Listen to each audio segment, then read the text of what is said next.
Nah, tadi kita sudah mengukur, mengakses gitu ya dengan tools tadi gitu. Nah, kita belum tahu hasil tools itu, hasil assessment itu bagaimana. Tapi saya sekarang pengen menggunakan perasaan aja nih. Kalau tadi kita bicara data, nanti kita akan validasi di akhir. Saya pengen ngelihat perasaan Bapak Ibu. Kalau cepet aja ngelihat keempat warna ini, Badan POM itu lebih kuatnya di mana sih? Apakah di clan, hijau, adokrasi, kuning, merah yaitu market, atau biru, hierarki gitu ya. Anda akan memilih dua warna. Ya, apakah biru merah, hijau biru, hijau kuning, merah hijau gitu. Silahkan dipilih dua warna dan kita akan menggunakan Kahoot lagi. Bapak Ibu pilih dua ya.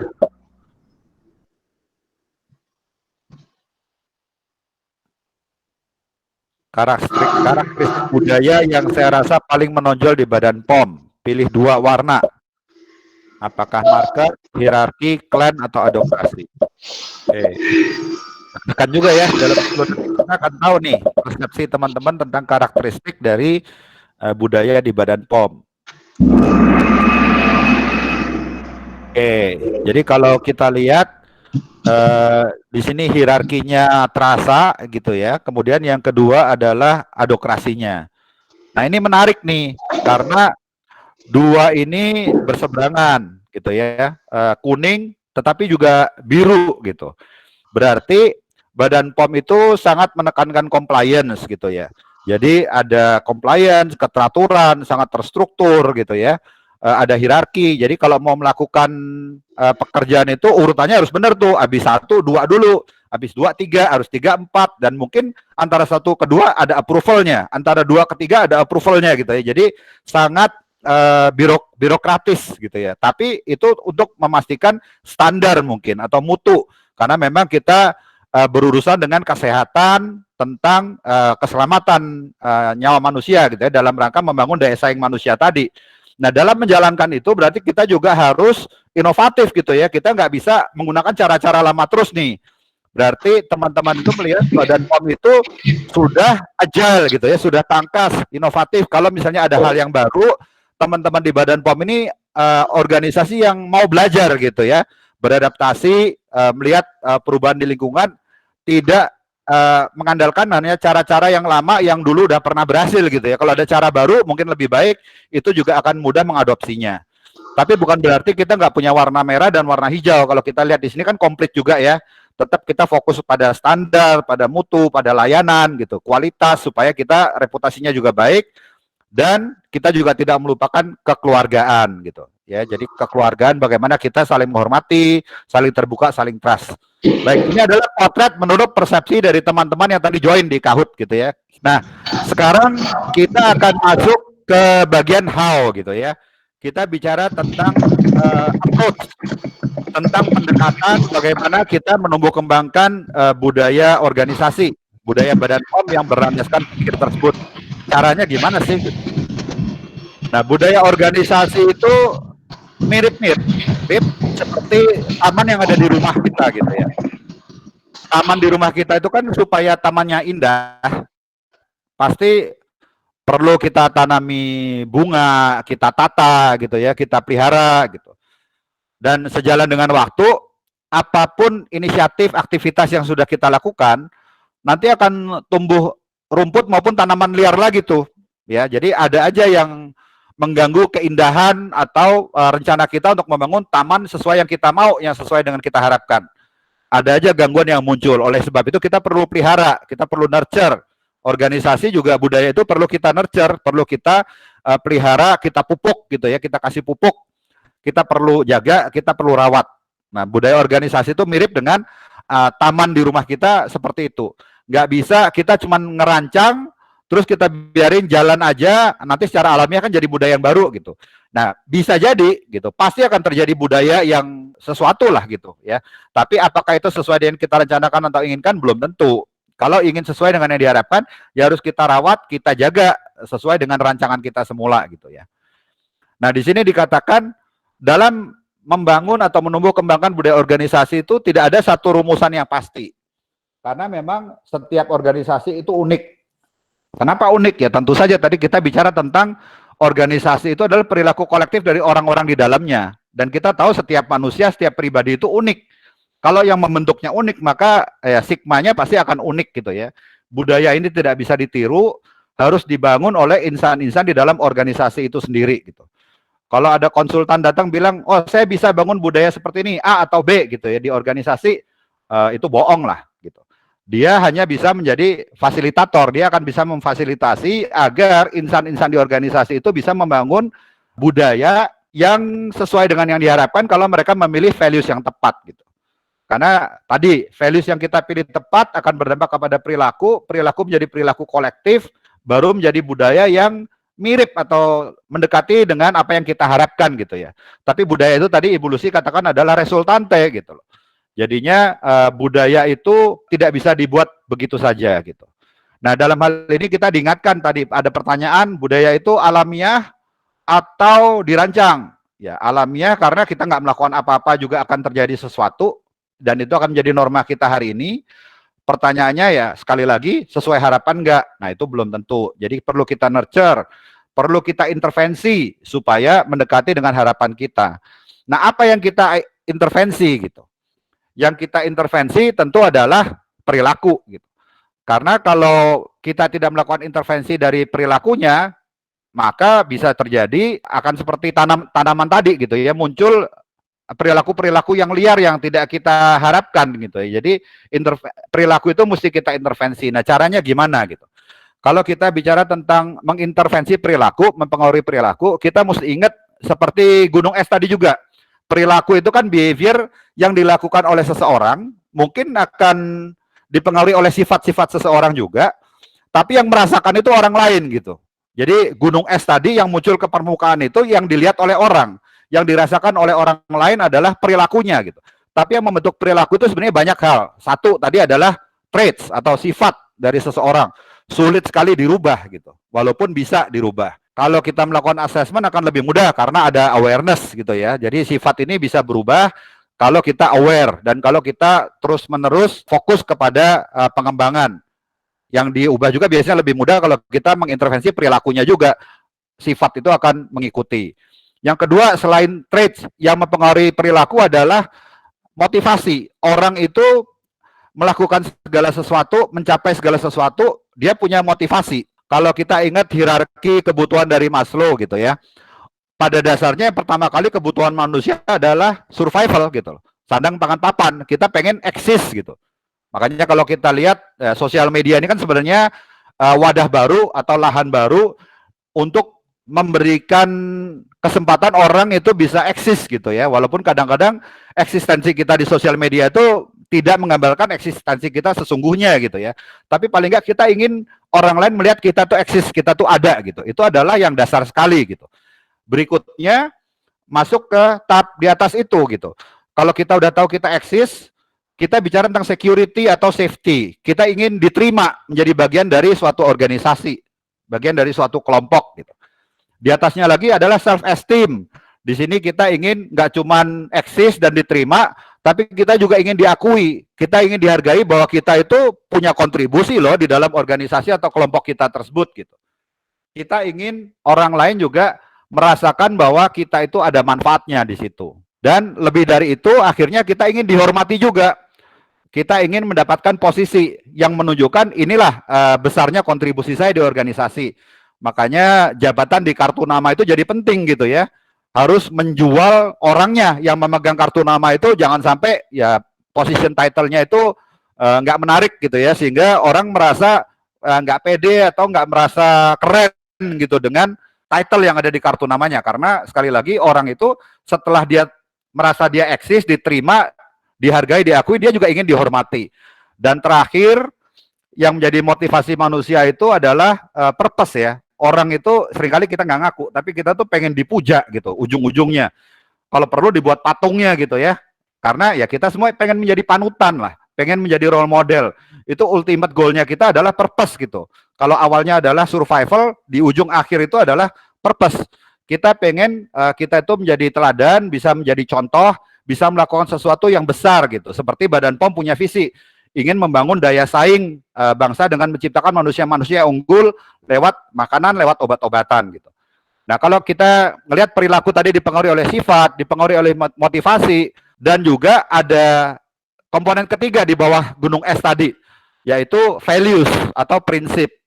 Nah, kalau traits tadi dan motivasi ini sulit untuk kita ubah ya. Kalau motivasi jalannya udah seperti itu, dia ada progresnya. Traits ini kan susah sekali dirubah. Nah, values atau prinsip ini beda sekali gitu.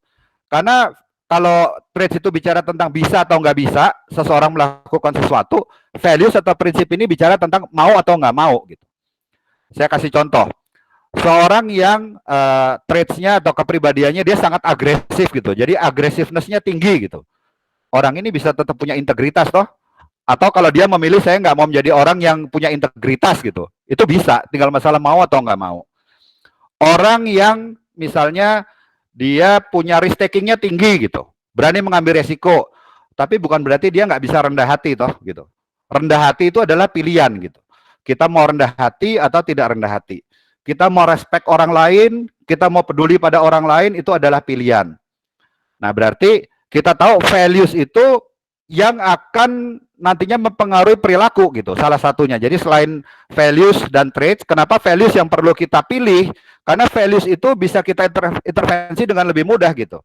Kalau values itu urusannya mau atau nggak mau aja, tinggal kita tanya, pikir ini sudah menjadi values yang tepat nggak untuk Badan POM? Untuk mendrive, mendorong perilaku-perilaku yang kita inginkan, yang unik, yang nggak bisa ditiru oleh organisasi lain, yang sesuai dengan apa yang kita mau tuju, yaitu visi dan misinya kita gitu ya. Jadi values dari organisasi, pikir itu penting sekali untuk kita tentukan yang tepat gitu. Nah, bagaimana sekarang kita menumbuh kembangkan budaya yang terarah, berarti goal driven, kita tahu arahnya seperti apa, terpadu, karena organisasi itu punya elemen, ada eksternal gitu ya, ada kemudian internal itu kita bicara ada level organisasi, ada level tim, ada level individu.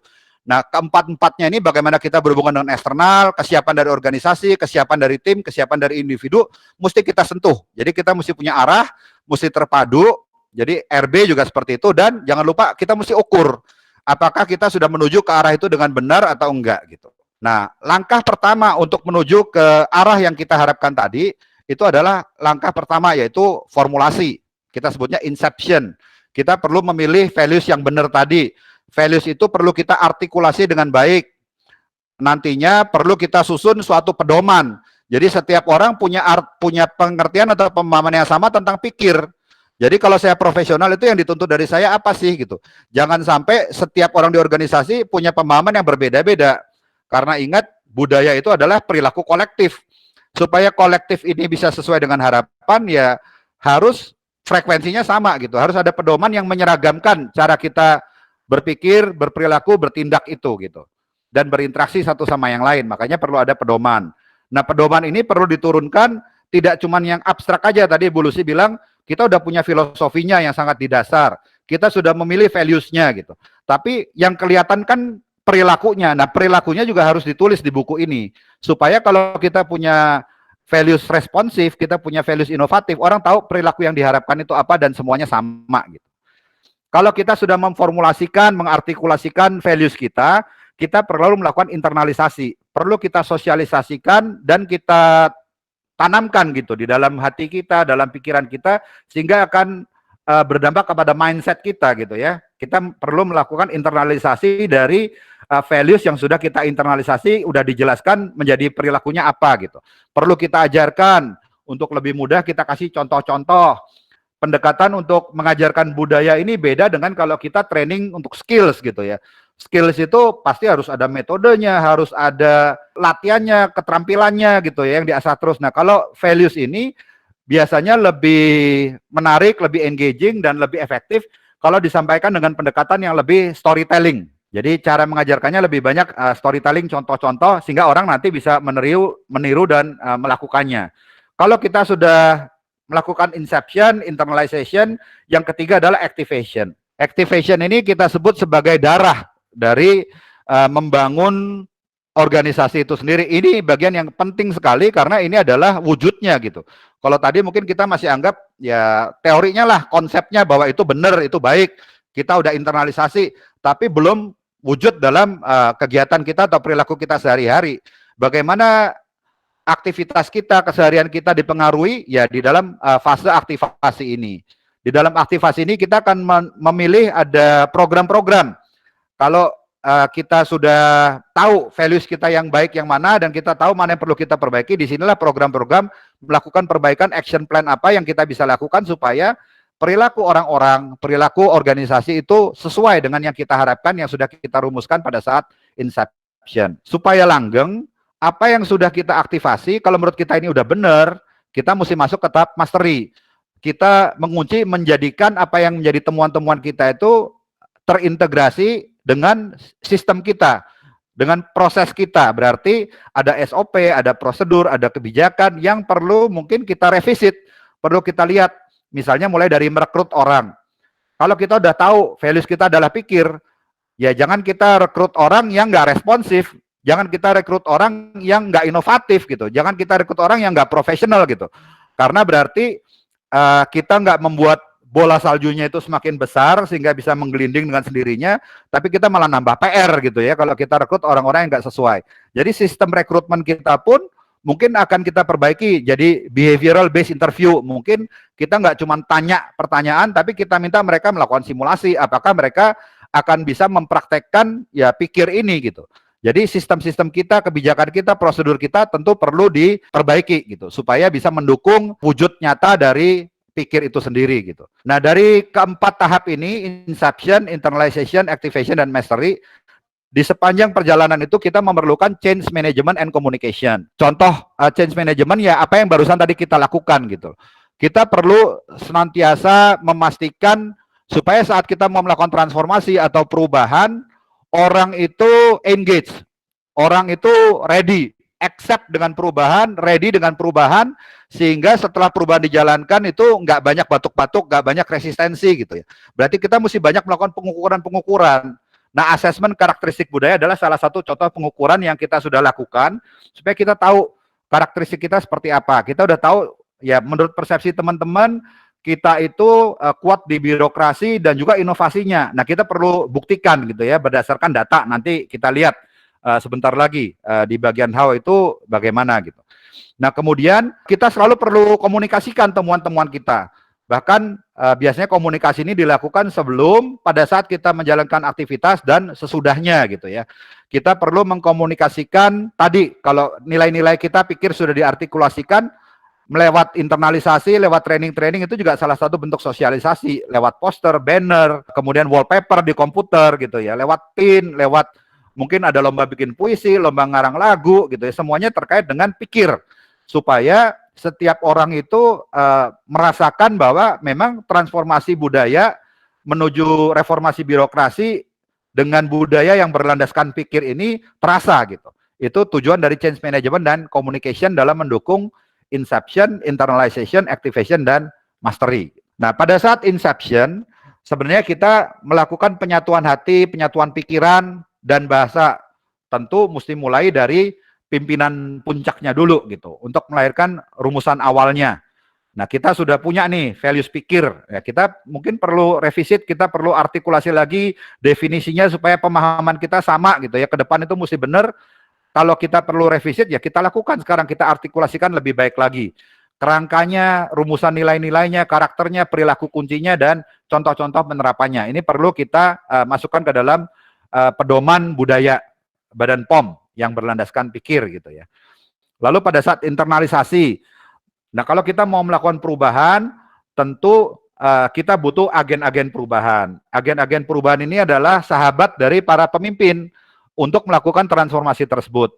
Ya tentu mereka sendiri juga perlu menerima pembekalan, mereka juga perlu disiapkan. Maka kita melakukan pembangunan kapasitas agent of change. Karena mereka yang akan membantu menggulirkan roda dari transformasi itu sendiri gitu. AOC kemudian akan menjalankan perannya setelah mereka menerima bekal tersebut.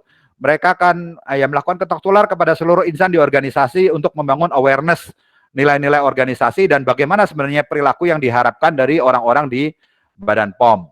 Kemudian pada saat aktivasi, kita sebenarnya melakukan perumusan dan pelaksanaan rencana tindakan. Tadi saya katakan aktivasi ini penting banget, karena apa yang kita lakukan keseharian kita itu akan diperbaiki, akan selalu diimprove kalau kita menjalankan aktivasi ini dengan baik.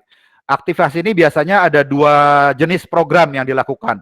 Yang pertama adalah serentak, sifatnya top down, berlaku di seluruh organisasi dari atas sampai bawah, jadi lintas fungsi, kemudian juga lintas jabatan gitu ya, kemudian juga lintas wilayah atau daerah gitu. Jadi di semua balai juga secara serentak akan menjalankan program yang sama gitu. Yang kedua adalah program budaya yang khas. Jadi kita sering singkat PBS sama PBK gitu. Karena kebutuhan di masing-masing unit, baik di satu fungsi, misalnya di PPSDM gitu ya, atau dengan unit yang lain bisa saja berbeda.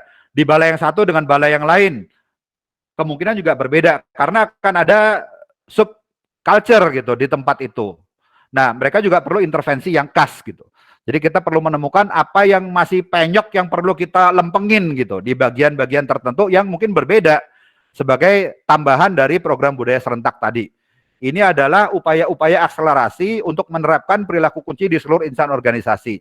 Jadi semua akan terjadi perbaikan yang berjalan secara serentak, tapi yang unik di masing-masing tempat juga perlu diperhatikan sehingga bisa saling catch up gitu ya, iramanya nanti akan sama. Kalau kita sudah melakukan aktivasi, kita masuk ke tahap mastery. Di sini kita sekali lagi akan mengintegrasikan nilai-nilai organisasi dengan ya proses bisnis yang ada, dengan alur kerja kita, dengan sistem-sistem yang ada yaitu kebijakan dan prosedur yang ada di Badan POM itu sendiri. Nah, pada fase change management dan komunikasi, tadi kita sudah belajar bahwa ini berjalannya di setiap fase yang lain didukung oleh change management and communication. Change management akan mengarahkan proses perubahan dan membangun engagement, keterlibatan seluruh insan di organisasi. Engagement itu apa? Sebenarnya engagement itu bukan berarti setiap orang itu happy. Karena orang yang happy belum tentu terlibat. Ya dia happy-happy aja gitu, tapi belum tentu dia terlibat di dalam program-program organisasi. Engagement juga berarti bukan karyawan itu atau staff kita adalah orang-orang yang satisfied, puas gitu. Karena orang yang puas belum tentu juga mereka itu ya mau melibatkan diri gitu, mau melakukan perannya, berkontribusi gitu. Engagement ini bicara tentang komitmen emosional, tapi juga keyakinan rasional gitu. Jadi secara emosional dia ingin melibatkan diri, dia ingin membantu, mendukung, berkontribusi, tetapi juga dia percaya, menurut dia ini nalar, very reasonable, bahwa saya harus melakukan ini karena percaya bahwa perubahan yang sedang terjadi, bahwa reformasi yang sedang dilakukan, nilai-nilai yang sudah kita pilih itu memang benar gitu. Ini penting sekali. Nah, kalau orang sudah punya keyakinan rasional dan komitmen emosional ini, mereka menjadi orang-orang yang mau terlibat. Kemudian komunikasi ini perlu secara konsisten dan terintegrasi, seperti yang dikatakan oleh Caroline Tyler tadi, pesan yang sama, yang konsisten, yang dilakukan terus-menerus itu akan membantu kita untuk membangun dan mempertahankan budaya itu sendiri. Setiap orang jadi bisa menjaga, tahu kondisi dari organisasi, kondisi dari tim maupun kondisi dari setiap insan di organisasi itu seperti apa. Apakah sudah selaras atau masih jauh dari yang diharapkan. Nah, komunikasi itu akan mengingatkan terus-menerus gitu ya. Bisa dilakukan dengan tematik, bisa dilakukan dengan strategi yang lain sesuai dengan kebutuhan. Misalnya dari RI 1 gitu ada inisiatif, oh kita harus fokus ke manajemen yang unggul gitu. Nah, kita juga bisa tematik kita sesuaikan bagaimana pikir itu akan mendukung program tersebut.